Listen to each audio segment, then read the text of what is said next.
Hey you, welcome back to Be It Till You See It. I'm so happy you're here. I'm so excited for you to hear this conversation between my friend Kim Barnes Jefferson. She's the podcast host of Fit Girl Magic, and she is amazing.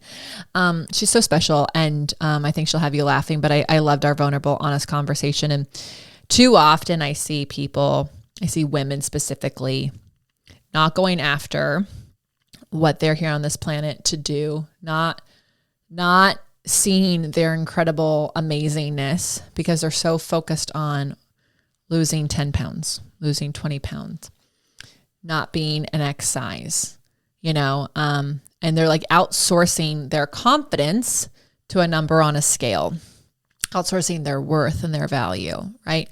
And so what I hope you gather from today's conversation is that the focus of trying to be something else is actually keeping you from shining your amazing light. And there are options, and there are other ways, and there is possibility out there for you. And so I hope you enjoy this conversation. I hope that you see, that focusing on and outsourcing your worth to a number on a scale is actually keeping you from being it till you see it. And there isn't a magic number. There's no glow moment, as we talked about, that happens when you reach some sort of number. And so anyways, I just believe in you so much. I think you're amazing. I think you have so much value and so much to give this planet.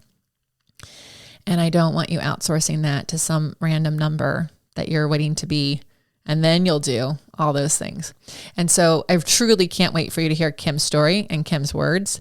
And I hope she inspires you the way she inspires me. I hope she makes you laugh the way she makes me laugh. And let us know how this podcast landed with you. Let us know what your takeaways are. I can't wait for you to hear her Beit options. They're amazing. And I'm just going to stop yammering on because you got to hear her words. So thank you for being here. And here's Kim. Welcome to the Be It Till You See It podcast, where we talk about taking messy action, knowing that perfect is boring. I'm Lesley Logan, Pilates instructor and fitness business coach. I've trained thousands of people around the world, and the number one thing I see stopping people from achieving anything is self-doubt. My friends, action brings clarity, and it's the antidote to fear. Each week, my guests will bring bold, executable, intrinsic, and targeted steps that you can use to put yourself first and be it till you see it. It's a practice, not a perfect. Let's get started.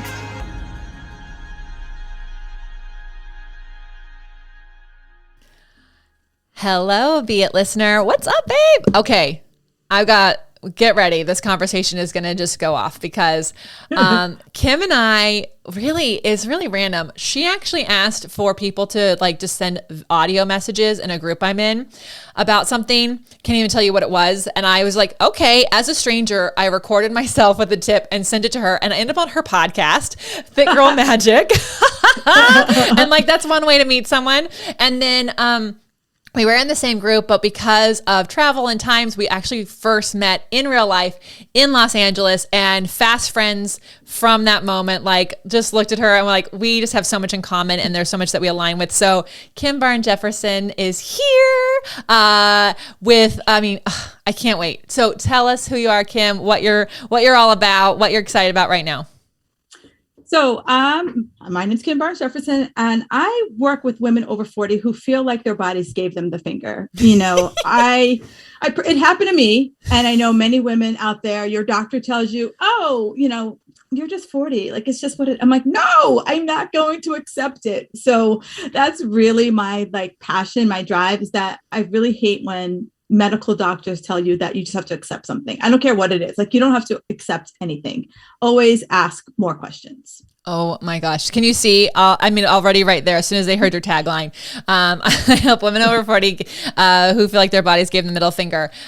We love bad words around here. But also I just think that's so amazing.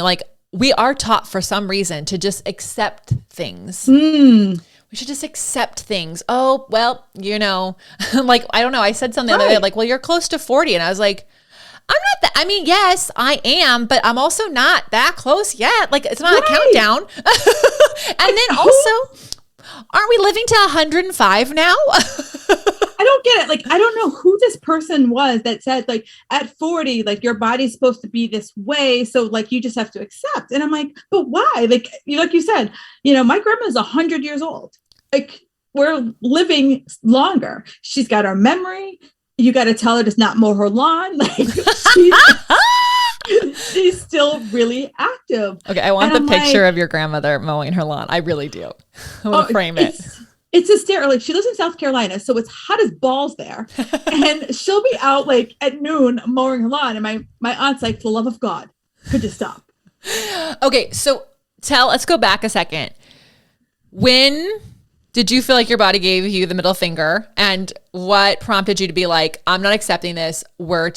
I'm taking women with me. So, because I think that I know that the listeners here, a lot of them, late 30s, but a lot of them in their 40s. And, I think that they're accepting where they're at in their life or what they're at in their jobs. And you're like, nope, you don't have to accept anything. So what happened to you? So I was a fitness competitor, and I yo-yo dieted. I dieted my way into this. And, I lived in a world of restriction. My world was this big with food. And I was either up 30 pounds or down 30 pounds. And finally my body was like, girl, we ain't doing this no more. And so I got to the point I couldn't diet anymore. I couldn't do any more workouts. I was like, my body is not responding. It's just like, no, girl, we are not doing anything for you anymore. And I was putting on 10 pounds a year for like 3 years. Wow. And I remember I went to my doctor, and like my doctor's been my doctor since I was 25. And for my whole time with her, she's always like, she's like, you're one of my few patients that like your weight is just, perfect. So I was like, perfect. Yay! Thank you for my gold star. Right, exactly. And then I couldn't lose the weight. So I went, like, the first year I was like, all right, it's just, winter weight. And then the next year, and finally I was like, doctor, I'm like, I'm putting on 30 pounds. This ain't right. But like, I'm like, is there anything medically wrong with me? Like, is there something I could do? And she's like, Kim, you're just over 40 now, and you should just stop eating sandwiches. And I was like, bitch, I'll eat sandwiches. Oh my God. The sandwiches are not the enemy. It's not the sandwich.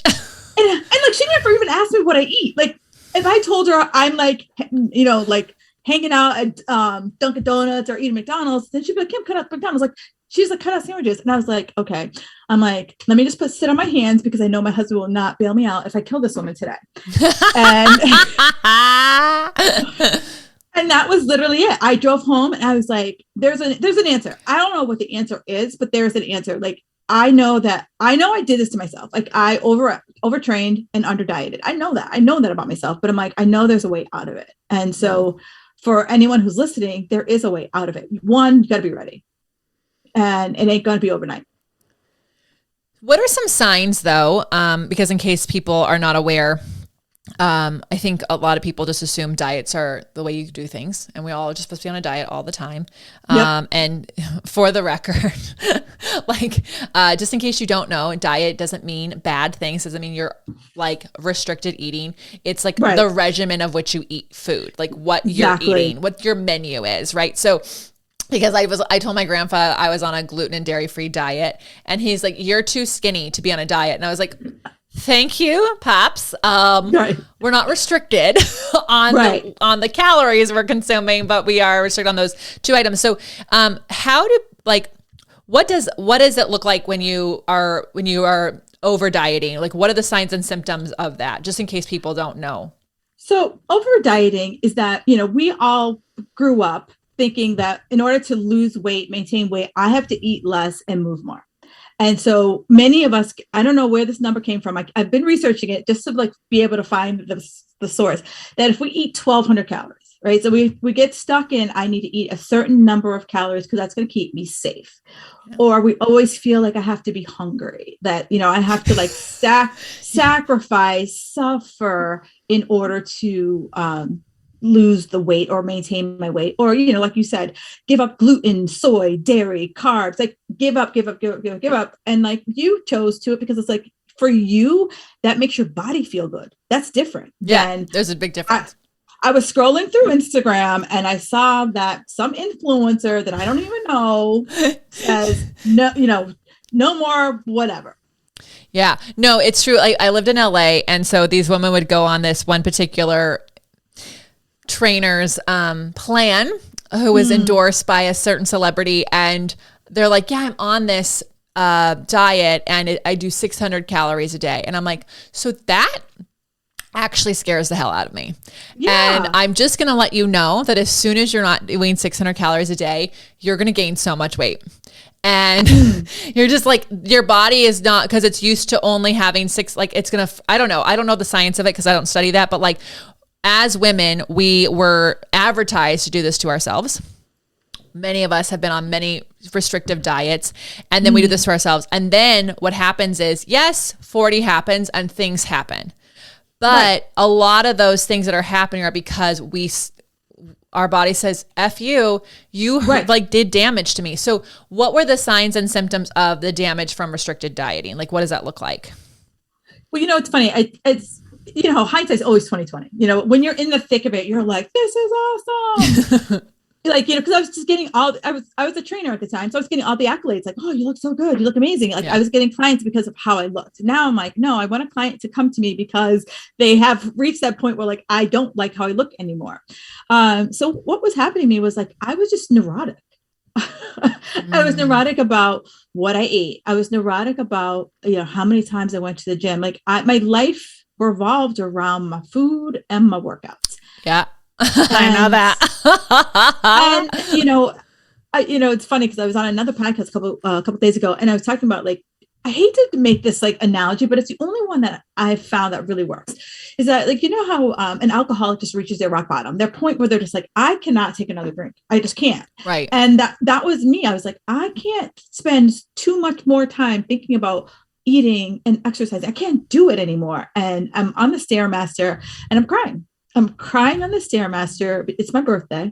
And my husband texts me. He's like, oh, I found a place that can make bland fish and greens for you for dinner. So, get home by 7:30 and we can go out to dinner.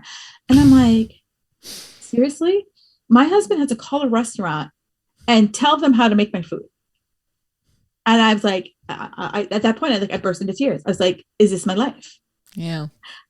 And so I understand that. I oh my God, I want to cry for you. Yeah. And I'm like on the number one bus coming home and I'm like crying. I'm like, yes, everyone cries in public transportation. It's fine.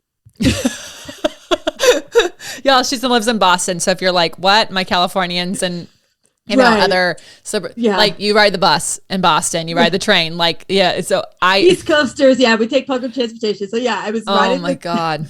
I was riding the public transportation bus crying. And so, Kim, thank you for sharing this. So I think like when I hear stories like that though, again, I've also been there where like food and exercise are like the number one priority, but we tell ourselves, oh, we're being healthy. Yes. Oh, look at us taking care of ourselves. Look at this self-care. But really, if we ask ourselves looking back, because you are your own boss, I am my own boss, how much did we move the needle forward in our business? How much did we reach our dreams? Well, it's funny because that was like the beginning of my business. So of course, like I was like, I gotta like do this because it's my money. Like if I don't look like this, then I won't get clients. If I don't get clients, then I won't have, the luxuries of lights. Oh, that's a great way to like just really wrap it up with a bow of neuroses. Oh my God. I look back and I'm just like, why wasn't I institutionalized? Like all the crazy thoughts that I had in my head that were wrapped around food and exercise. So, and I mean, I hear that because as a Pilates instructor, I definitely felt like, oh my gosh, especially, once we figured out what was wrong with my health, and I started gaining weight, I was like, my clients are going to leave me because I'm gaining weight. And the compliments stop. But the truth is like, I look way better now, 20 pounds heavier. My Pilates is so much stronger. There's all these stories that we tell ourselves that are actually holding us all back. So you had this like rock bottom moment crying on your birthday. What birthday was this? What number? Honestly, I don't even remember what the birthday was. I just remember it was my birthday. And I just remember like, oh my God, like my husband just can't take me out to freaking dinner. Yeah. because I've made so many rules around what I can eat that I can't. Yeah. So after that moment and like fast forward, you stop restrictive eating, and you give yourself some freedom. What was that like? It's not, I imagine that's not easy to do. And your body like has some freakouts with that. So what does that look like? Yeah, it was scary. It was literally like diving off, like, you see those like people dive off like a high cliff. Like that's what it felt like for me. So my first thing was like, I was like to say to my husband, like, you know what, we're going anywhere you want for dinner. And I don't care what's on the plate. I'm just going to eat it. And I was like, I'm just going to eat. And I'm like, I'm going to do my best to not overeat. And the next morning I was like, and I'm not going to the gym tomorrow. And I was like, I did that. And it was like, I just started doing like these little experiments. Like so many people, even myself included, always think that like you have to like the light switch is on or the light switch is off. Right. But it's a dimmer. And it's a total dimmer. And I was like, all right, I need to figure out what dim looks like for me. And so I would like play with these little things like, okay, can I go out to dinner and tell myself that I'm only going to have 2 glasses of wine? Versus it being like, oh, just keep the drinks coming and then keep the food coming. Like, could I just go out and like make a decision? Like, this is how the night's going to happen for me. And like, I'd say 80% of the time, that's how it worked out. I was like, what? I could decide. Like, I am not like driven by like, the night. Like so many of us get caught up in like the moment. Yeah. And well, what you're saying is, what I'm hearing is like, instead of going, you restrict yourself to having none of those things. Right. And then there's the other side where it's like zero control whatsoever. And some people might hear that and go, well, you only will have 2. Isn't that restrictive? But you're like, no, I'm making a decision that I'm allowed to have 2 drinks. Should I want them? And that's enough. And like, and then you're like, oh, look, I could do that. Like, I think if especially people have never been super restrictive, like they don't realize that like giving yourself permission, but with a limit is not restrictive. It's like, it's actually like really helpful to making those changes in your life happen. Cause I was like, I was like a freaking, sailor out on leave. If I was like, oh, I'm not dieting tonight. And I was just like, bring it all sailor on leave. Wait, on the East Coast, don't y'all have that thing? I saw it on Sex and the City. When what do they call that? Fleet Week. So you were like, so you either like super restrictive, bland fish that you're, calling around to fancy restaurants in Boston, or it's Fleet Week. Yes. Yeah. That's how I was. And I like one of my really good friends, he ran a restaurant here in Boston, and I would go there and I would walk in the door and he'd be like, are you on the wagon, Kim, or off the wagon, Kim? And I would go in there and like during my craziness, I would literally go to the window and be like, all right, this is what I need. And they would make it for me. Wow. And I was like, I don't know if that's like great or the fact that I'm like, so like I literally used to go there like 3 days a week. So everyone in the place knew us. So I would be like, hey, this is what I'm having for my salad today, blah, blah, blah, blah, blah. And they were your personal chefs. Pretty much. They're providing service and they want to make you happy because they like you. And I think like what's very interesting though, is that like somehow you still had people who loved you around all the neuroses. But I want to know like when you like figured out your dim switch, what freedoms did you experience in your business and your relationships and your life? Like what does that look like? Because now you're living with like, you're dim, like, and you can move the needle up and down. So how did that happen? Like what did you feel? How that happened? What did it allow you to do? Because if your focus is always on what I'm eating and when I'm working out, like you can't do a lot of other things. No, I really couldn't. I was barely like, after I look back, I was like, God, how did I like get clients? Like my whole world was about me. Like, how did I care about any of my clients? Yeah. One of the biggest, like I say, like my kind of point that I knew I reached my like top of my mountain was I went on vacation for 30 days. I've never done that ever. And usually vacations were like, woo, right? And it was like girls gone wild when I went on vacation. Minus like the wet t-shirt contest. And I went on vacation. I said, okay, I was going to Australia and I was like, I don't want to be the ugly American.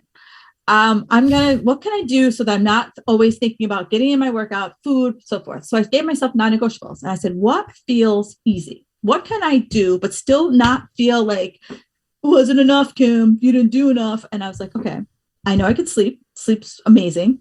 I know I can get in steps because we're not getting a car. We're walking everywhere or taking public transportation. And I know that I can eat a big ass salad because every place on this planet you can get a salad. Yep. I'm like, so if I do those three things every single day, I will feel like I am like at least not laying down and just like letting the world come at me. And that was like the most freeing thing. So I was like, I stepped on the scale before we left. And then I stepped on the scale the day we got back. And I only put on 2 pounds in 30 days. And I was vacation. Like, on a without vacation. Your things. That I didn't weigh or measure a damn thing. I just ate by how I felt that I wanted to eat that day. Some days there were a couple more drinks than I had the next day. Some there were no drinks, but I was like, these are the three things I'm just going to focus on, and everything else is just going to fall into place. And that was like my like, oh my God, like I can decide, I can choose. And the 2 pounds was probably, I was on a plane for 15 freaking hours. Right. We don't give ourselves that. We are so hard on ourselves. So that's incredible. So now this is did you just keep that mindset going? Is that how you live your life? So now it's like, those 3 non-negotiables, like, that's just like what it's like. I don't even think about it anymore. It's like a habit. It's like, I don't think about that every day I have a salad. I don't think about every day I get usually 20,000 steps and I sleep, minimum 7 hours a night. And now I'm like, okay, Kim, you've done it for so long. Now it's time for me to like find another 3 non-negotiables. So it's like, always trying to find 3 things that are challenging, but doable. Yeah. Right. All of us think like, oh, I got to do these 50 hard things. Well, and then you keep failing and then you get pissed at yourself. Like right now, like my biggest thing that my biggest pet peeve is that 75 hard thing. It's just like, if you try to do something for 75 days and you miss one day, you have to go back to the beginning. Like that's not empowering. Yeah, I know. I have friends who do that and I look at it and there's like something that's like, wow, that's amazing. But also like I studied habits. Right. I study how these things work. I studied with the behavioral science founder of Stanford, who wrote the book Tiny Habits. He's the person who trained James Clear, who everyone reads Atomic Habits. I studied with the guy. Right. And he says, we make habits around how things make us feel good. Yes. And we have to stop at the perfectionism. We have to stop with the shame and the blame and the things, because as you mentioned earlier, if y'all caught this, when she was so obsessed with herself and her bland fish and on and off the wagon. And then, so she's off the wagon. So she shames the exercises and she shamed all the things.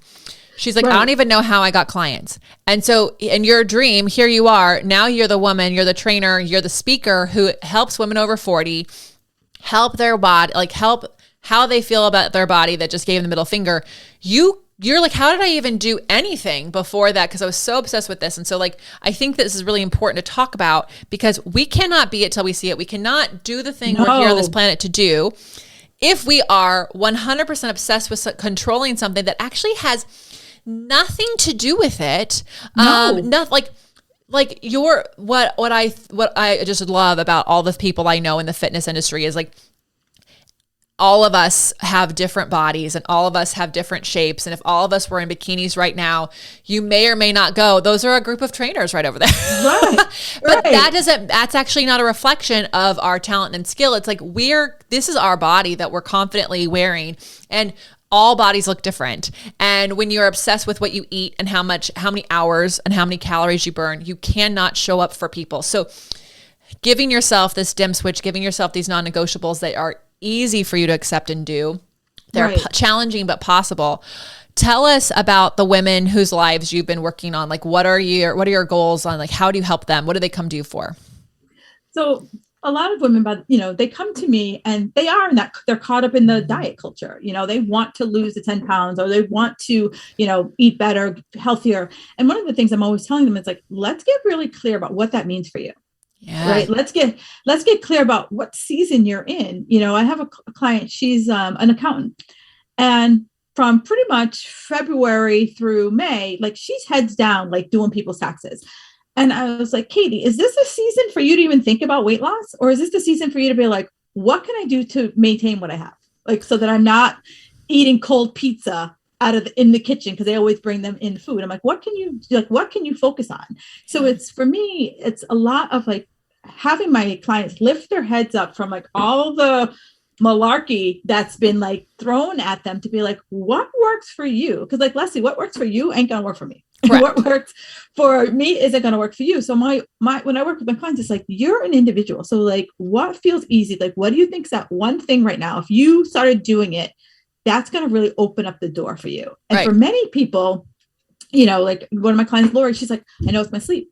She's like, if I got more sleep, I would be up earlier. If I got up earlier, I would exercise more. If I exercise more, I would lose the weight. And she's like, and you know, if I slept more, I wouldn't have all my cravings. So it's like us kind of unpacking what's your 3 non-negotiables. And it's not like, I can't give them to you. Well, I can, but I don't want to. Right. You can give suggestions, and you can be honest. Like if someone's like, okay, I can run 10 miles every day and I can do this. And you can be like, okay, so let's actually talk about this. You're in tax season.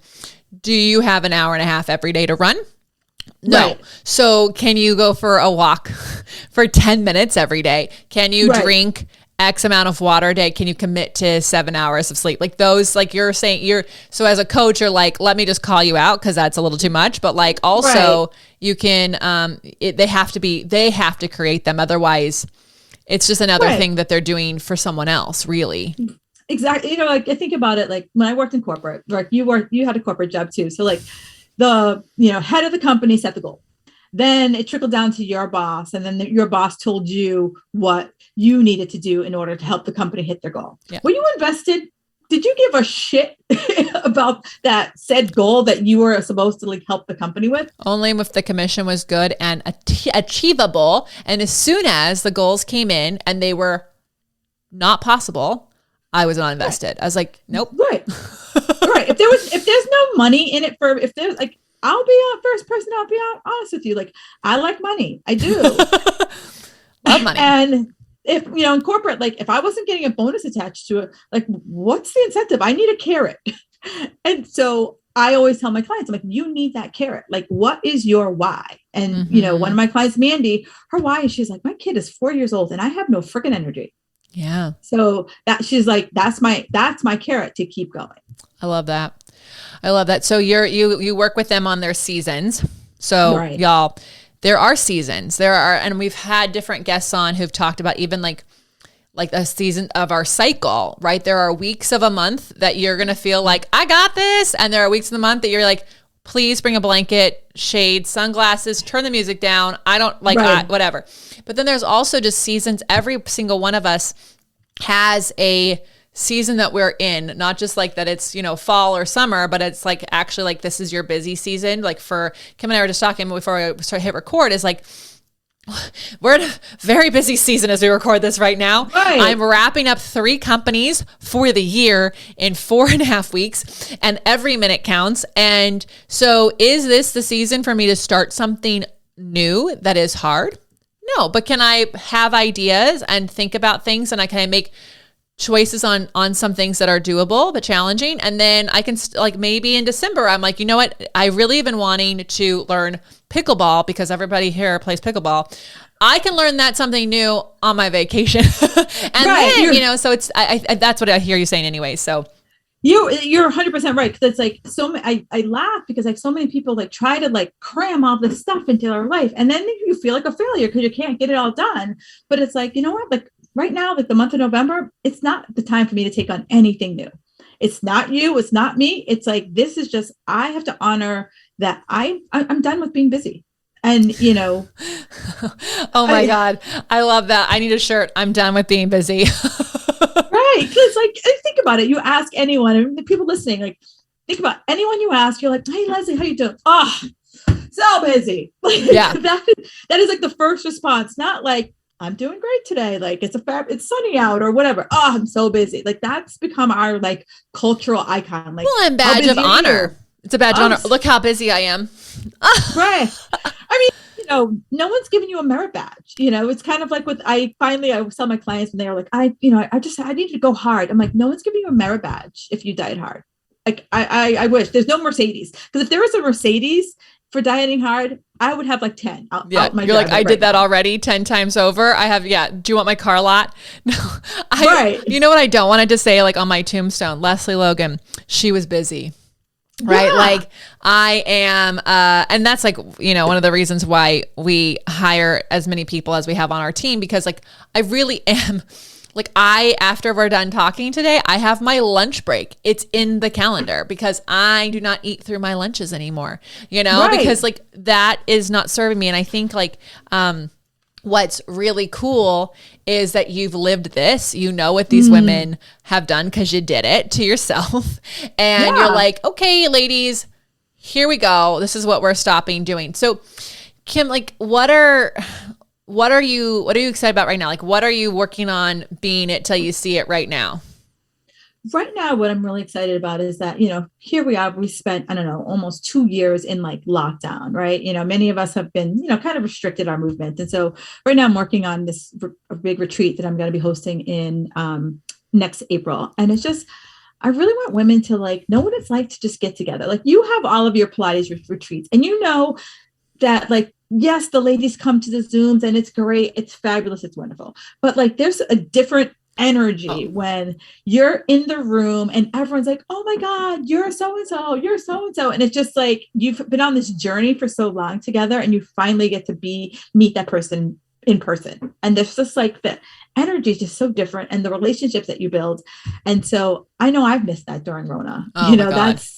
I can't even wait. As the time we're recording this, y'all, some countries have opened their borders and I'm just like, I'm like watching, like I've had people go, hey, can you commit to this? Can you commit to this? And I'm like, nope, I am saving space because the country I do my retreats in is going to open its borders. And as soon as it does, like I'm going, and like, that's my be it right now. It's like, I'm holding space right for these because I miss them. And I know that especially when women get together, it's unstoppable energy that happens because, I think, obviously there's still energy on Zoom. I was just on a Zoom call with 130 people and people were in tears about things that are being said. The chat was hot. Like we have figured out a way to have that encouragement and energy on a Zoom call, but nothing will ever replace that in person. And I love that you're like, not just manifesting this, but you're planning it, you're putting it out there and you're telling people like, we got to be together. I think that is just really cool.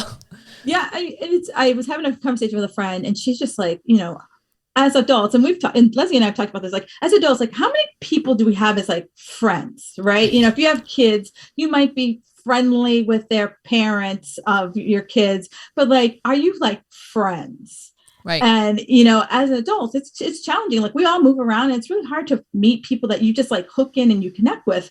And so, I've been fortunate that like, Lesley and I met through a mastermind. I've had other women that I've met through a mastermind that I'm like, they're my friends. Like they might not be next door, but they're people who I'm like, I could come like, hey, I'm like, Bali's opened up. We should all go. And they're like, you think? What time? Like, let's figure this. Hold on. When are we doing this? I know. Right. It's so true. I had this summer, because I made this be it thing that I was like, I'm going to make myself more available to time with friends. And like, sometimes y'all, that means like we're recording this the day after I was up till midnight, 2 nights in a row. Cause I had a girlfriend in town that we get to talk to like once a month generally.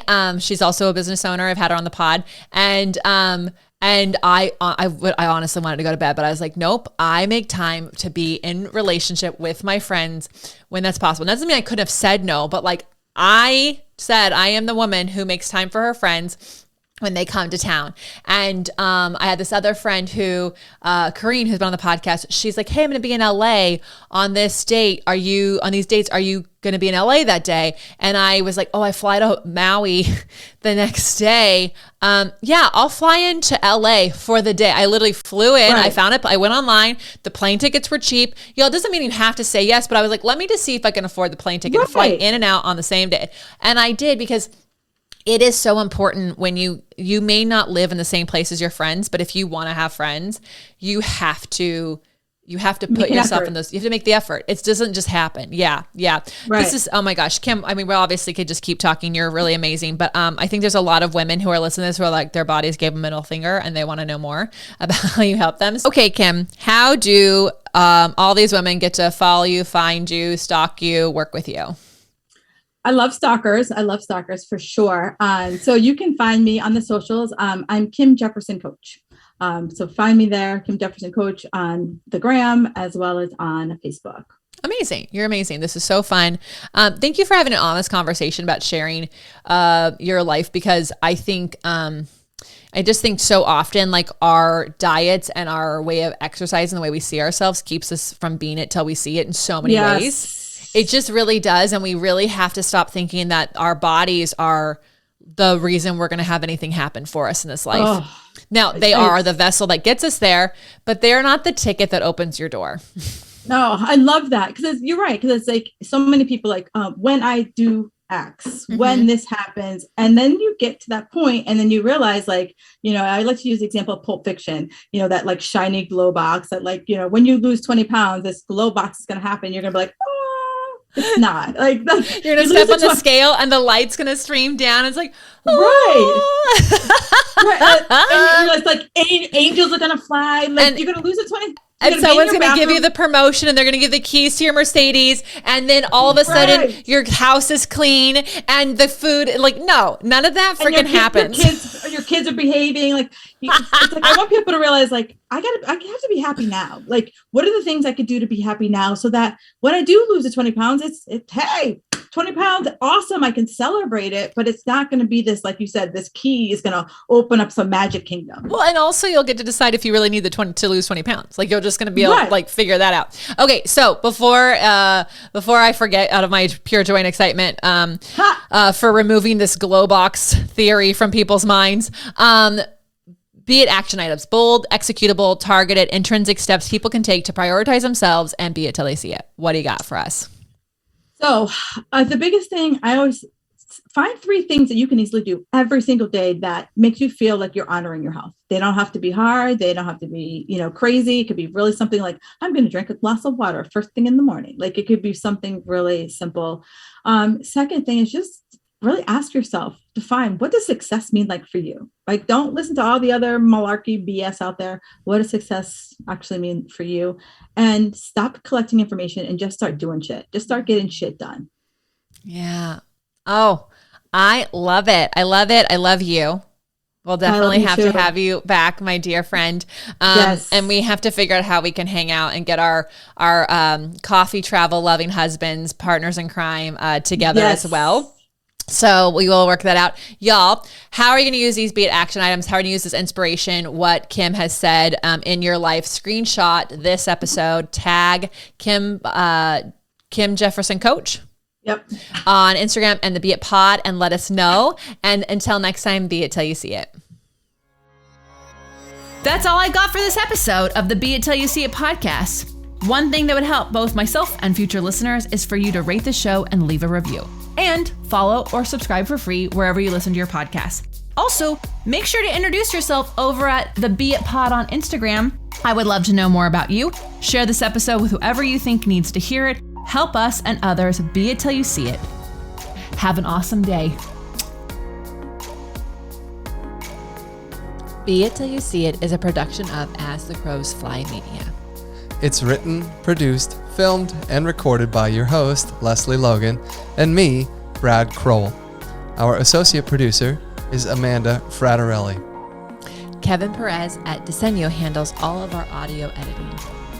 Our theme music is by Ali at Apex Production Music, and our branding by designer and artist Gianfranco Cioffi. Special thanks to our designer Jairo Mandal for creating all of our visuals, which you can't see because this is a podcast, and our digital producer Jay Perdoso for editing all the video each week so you can. And to Angelina Herrico for transcribing each of our episodes so you can find them on our website. And finally, to Meredith Crowell for keeping us all on point and on time.